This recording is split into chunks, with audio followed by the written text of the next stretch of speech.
Hello everybody, welcome back to my channel. My name is Taylor and today we are going to be doing a book review on Tristan Strong Punches a Hole in the Sky by Kwame Mbalia. So a brief synopsis about this bad boy is that it follows a young boy, Tristan, who is staying with his grandparents, and while he's staying with his grandparents in Alabama, his journal gets stolen, and that journal belonged to his best friend that just died. And in the shenanigans to try to retrieve that journal, he ends up punching a hole in the sky and falling through to a different realm. So that's all I can tell you. If you haven't read this book and you don't want to be spoiled, before we get into this review, make sure to like, comment, and subscribe. And without further ado, let's get into the book review.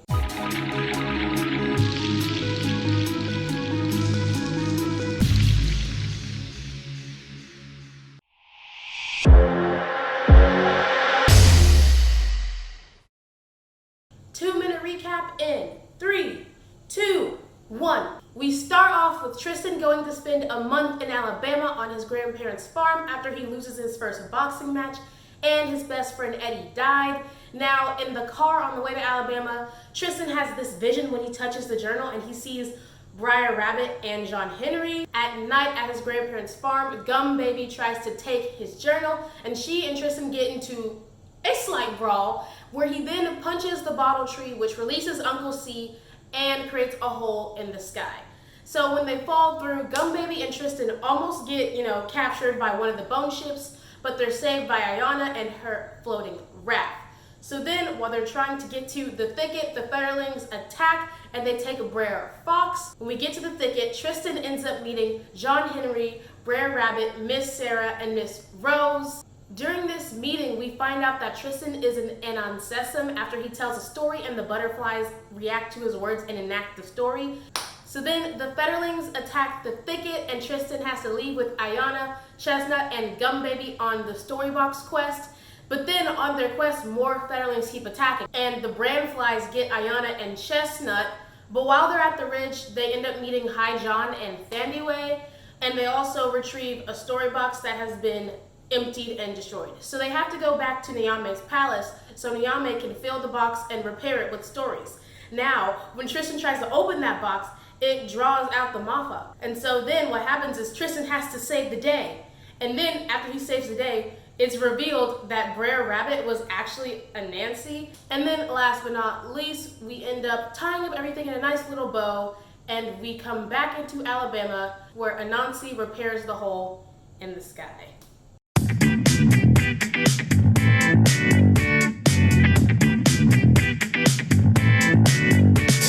So let's get into my reactions and analysis of the book. So the first thing I want to say is I was only 8 pages in and already I was like, wow, Tristan is one of the most relatable characters I have ever read. Okay, so his grandfather drives a caddy, my grandfather drives a caddy, like he pretends to put his earphones in when he really just doesn't want to be talked to. I do the same thing. He always has all these little comments about how adults are just doing things and it's kind of hypocritical, and I was like, wow, so relatable. The next thing is when Tristan is in his room and Gum Baby's trying to steal the journal and he hears a whisper saying, where is it? I was like, oh wait, is this book gonna be a little scary? Because I don't know if I'm ready for that. But it wasn't that scary.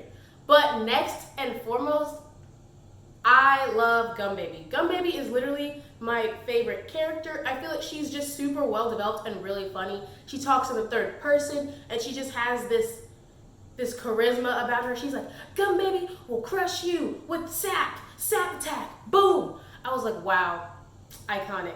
And her relationship with Tristan is literally the greatest thing known to mankind. She's like, okay, Bumble Tongue, apparently I, Gum Baby, must do everything because I'm Gum Baby. Which then is going to translate into my love for the character Tristan, especially just how he reacts. Like, he is thrust into this whole new world that he didn't even know existed, and I felt that he's one of the very few characters that actually reacts well to not knowing what's going on. So like literally he sees Brer Fox, who is literally a fox, and he's like, ah! And every time something scares him, he's like, ah! And then also, he's scared of heights. I was like, wow, that's realistic. I like that you have fears. And then not only that, like when something like shocks him, he's like, sweet peaches. You know, it's just so funny. And really well developed characters. I think that's one thing I have to say about this book.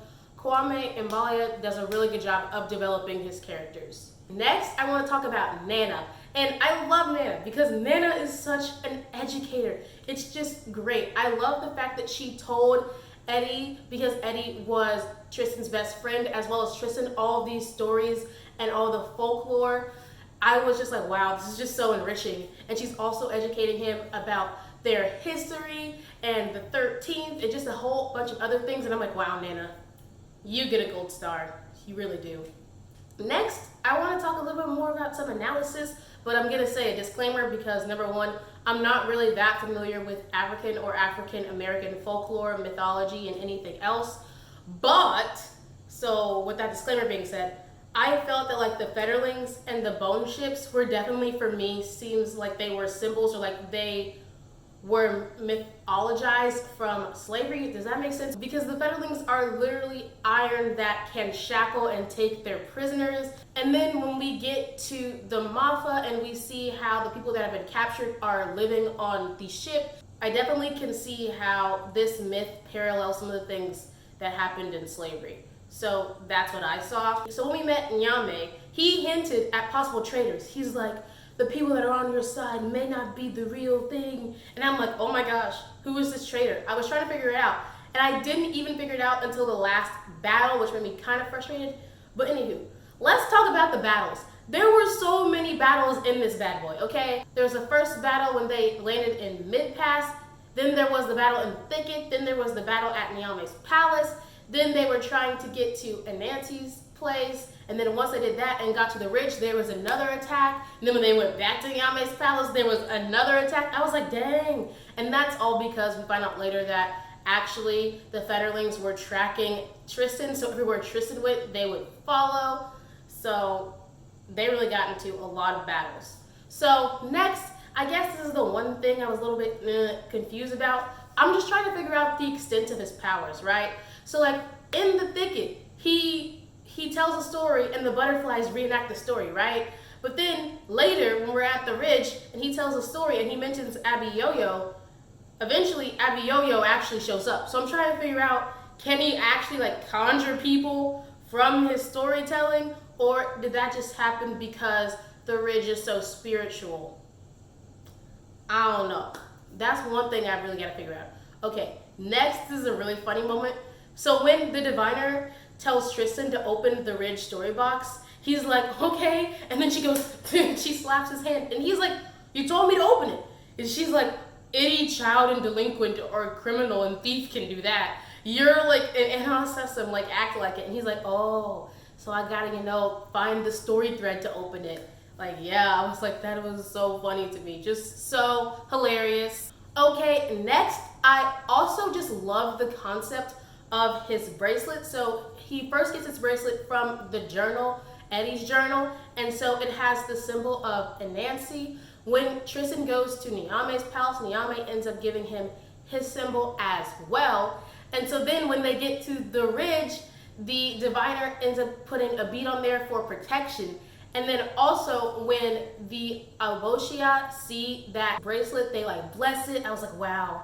Not gonna lie, when we're back at Niame's palace for like the final battle, I love how Tristan was like, screw it, I'm gonna turn this story box into my own personal backpack. I was like, wow. I was like, you can do that? Oh, iconic. Just chef's kiss. And then also, Tristan is just cunning, okay? When he was able to figure out how to save the day. So when he makes the deal with the Mafa, he's like, yo, I'll tell your story, and also, you don't know this, but like there is a haint on ship right now that's like using you, and once the haint's powerful enough, it's going to destroy you. So he was able to negotiate with the Mafa to get rid of the haint in order for the Mafa to leave, and then he had to trick Uncle Cotton, who was the haint that we saw at the beginning that saved Tristan's life, because the haint was in the glass bottle that fell when Tristan punched the bottle tree, which dang, don't do that. Shouldn't have done that. So anyway, we find out he's Uncle Cotton. The Uncle C stands for Uncle Cotton. And I was like, yep, Cotton is definitely a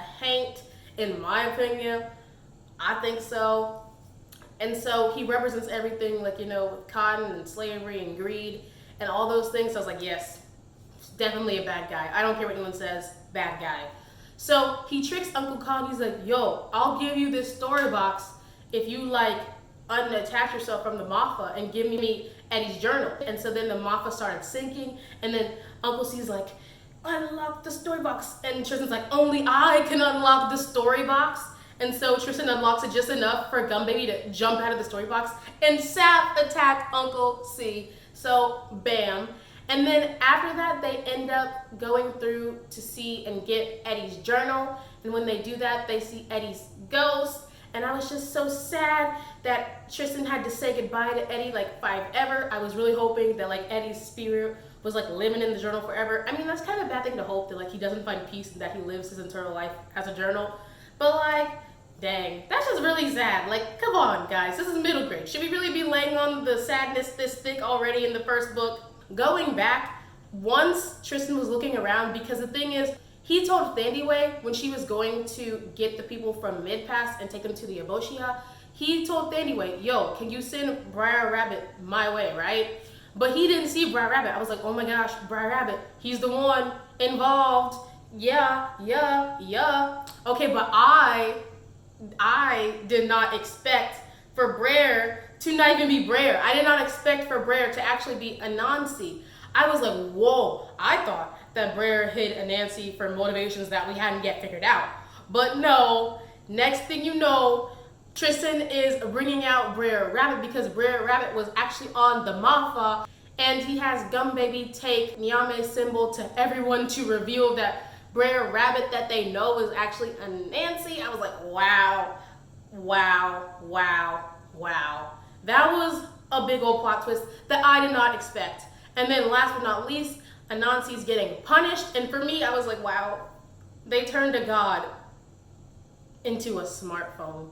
Like, that was part of his punishment. I was like, oh, that's so hilarious. Can you imagine being all powerful and then turning into a little bitty cell phone? So that concludes my book review on this bad boy. I'm definitely going to read the next book, which comes out sometime this year. Now, my rating on this book is 4 to 5 stars, but I will say that if I had read this quicker, it probably would have been 5 stars just because I stopped reading for a while and then I messed with the pacing, and so I probably should have done that. So I recommend that you read this straight through. If anyone agrees with me, just leave that in the comments. And also, I feel like knowing like all the fables and the myths may have like increased my enjoyment because I didn't know. I was like, who is this? Who is that? So yeah, that's all I have to say. I hope you enjoyed this book review. Make sure to like, comment, and subscribe, and click that bell notification so you don't miss out on when I post. And all the stuff to say is bye-bye.